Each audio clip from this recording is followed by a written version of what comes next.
آج کا دن ہمارے لیے بہت ہی خاص تھا کیونکہ آج میرے بیٹے کا مدرسے کے اندر پہلا دن تھا۔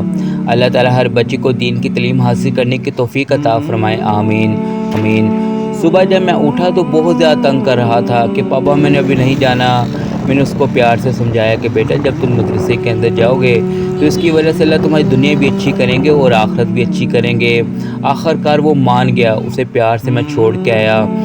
شام کو جب میں اس کو لینے کے لیے گیا تو دیکھا کہ وہ آج کچھ پریشان دکھائی دے رہا تھا، کچھ خاموش تھا، چہرے پر ہلکی سی پریشانی دکھائی دے رہی تھی۔ میں نے بار بار اس سے پوچھا کہ بیٹا کیا بات ہے، سب ٹھیک ہے؟ لیکن وہ کچھ بھی نہیں بتا رہا تھا۔ میں بھی دل ہی دل میں پریشان ہو گیا کہ آخر میرے بچے کو کیا ہوا ہے۔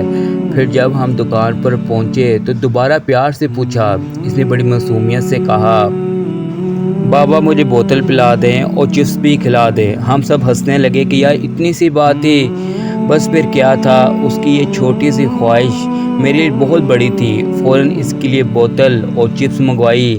اس کے چہرے پر مسکراہٹ آئی تو میرا دل بھی خوش ہو گیا۔ اللہ تعالیٰ ہر ماں باپ کو اپنے بچوں کے ایسے ہی معصوم خوشیاں دیکھنا نصیب فرمائے۔ اللہ ہمارے بچوں کو نیک، باادب، دیندار اور کامیاب بنائے اور انہیں ہمیشہ اپنی حفاظت میں رکھے، آمین یا رب العالمین۔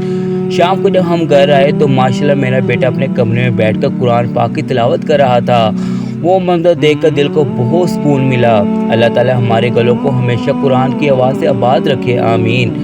مجھے یاد آیا کہ میں نے اس سے وعدہ کیا تھا کہ آج اسے کچھ اچھا کھلاؤں گا۔ میں نے اس سے پوچھا، بیٹا بتاؤ کیا کھانا ہے؟ اس نے کہا کہ پاپا میں نے پیزا کھانا ہے۔ میں نے ہنستے ہوئے کہا کہ بیٹا آج چپس کھا لیتے ہیں، انشاءاللہ 2 دن بعد پیزا بھی کھائیں گے۔ وہ فوراً مان گیا۔ اس کی یہی معصومیت دل جیت لیتی ہے۔ میں اس کے لیے چپس لے کر آیا، پھر ہم سب نے مل کر چپس کھائی، آپس میں ہنسی باتیں کی اور ایک خوبصورت شام گزار دی۔ زندگی کی اصل خوشی بڑی بڑی چیزوں میں نہیں بلکہ ان چھوٹے چھوٹے لمحوں میں ہوتی ہے جو ہمیشہ یاد رہ جاتے ہیں۔ اللہ تعالیٰ میرے بیٹے سمیت دنیا بھر کے تمام بچوں کی صحت، خوشیاں، نیک زندگی اور دین کی محبت عطا فرمائے اور ہر ماں باپ کی دل کو اپنی اولاد سے ہمیشہ خوش رکھے، آمین۔ اگر آپ کو میری یہ ویڈیو پسند آئے تو اس کو سبسکرائب بھی کر دیا کریں، لائک بھی کر دیا کریں اور